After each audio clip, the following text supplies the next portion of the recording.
Habib. Assalamualaikum warahmatullahi wabarakatuh. Izin bertanya, gimana kalau ada wanita yang berbekal bisa ngaji Quran, lalu dia berani mengadakan pengajian ibu-ibu muda yang waktunya banyak terbuang, dan juga karena banyak yang pintar namun hanya diam.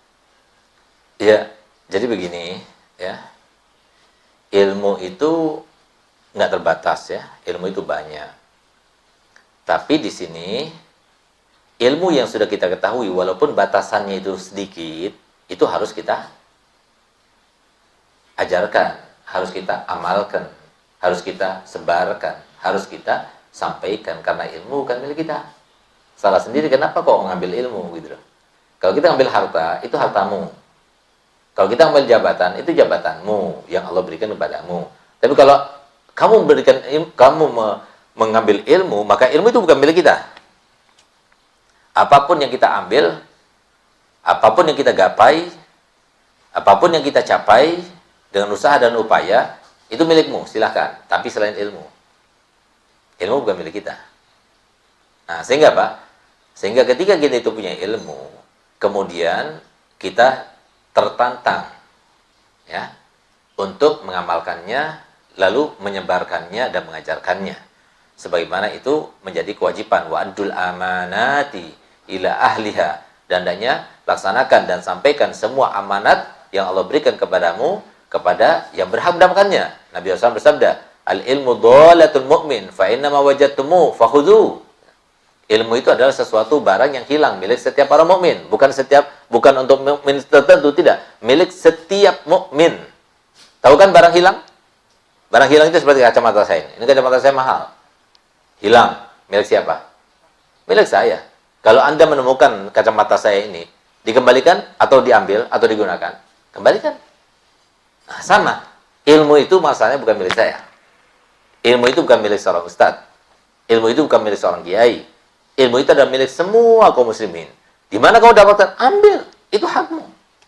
Nah, jadi seperti itu. Nah, oleh karenanya ketika dalam keadaan seperti ini banyak ibu-ibu ustazah justru dia punya ilmu lebih tapi dia tidak mengajarkan. Kenapa kita tidak mau mengajarkan? Nah, gitu. Selama itu tidak berbenturan dengan kewajiban yang lainnya. Kalau dia berbenturan dengan kewajiban lainnya, misalnya dia sebagai seorang istri berkewajiban untuk melayani suaminya dan belum mendapatkan izin daripada suaminya, ya sudah, niatnya saja cukup Allah sampaikan. Tapi ketika suaminya tidak melarang, ya, dan tidak sampai mengambil haknya suami, ya silahkan, hukumnya wajib itu hukumnya menyampaikan itu. Nah, jadi tidak apa-apa ya, bagus sekali ya.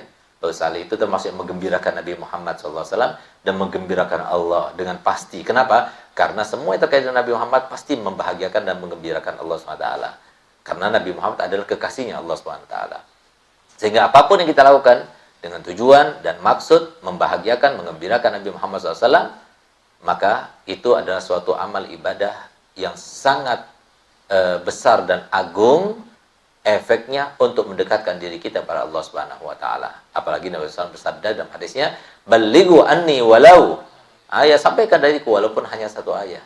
Saya bisanya cuma mengajar Quran, mengajar tajwid saja, ajarkan tajwid. Saya bisanya cuma mengajar safina saja, ajarkan safina. Saya bisanya cuma ngajar Arba'in Nawawi. Ya udah, ajarkan hadis Arba'in. Jadi apa yang kita bisa kita lakukan. Nah, nggak usah nunggu sampai kita alim dulu baru kita mau ngajar. Kita alim dulu baru kita buka pengajian dan sebagainya. Tidak, buka silahkan. Yang penting jangan sampai dengan adanya pengajian itu, dengan ada kedudukan, dengan ada sebutan orang kepada kita sebagai ustazah, kemudian kita ditanya dengan suatu pertanyaan yang kita tidak tahu, kemudian kita sok tahu. Ah, itu yang dilarang. Jadi harus sesuai dengan porsinya, batasnya di mana. Nah, jadi kalau semua saya ditanya tentang ilmu tafsir, saya tidak menekuni ilmu tafsir. Saya katakan wallahu a'lam. Hari ini saya menjawab SMS dan WA dengan wallahu a'lam itu ada 11 surat gitu. Wallahu a'lam. Nah, karena apa? Saya tidak tahu.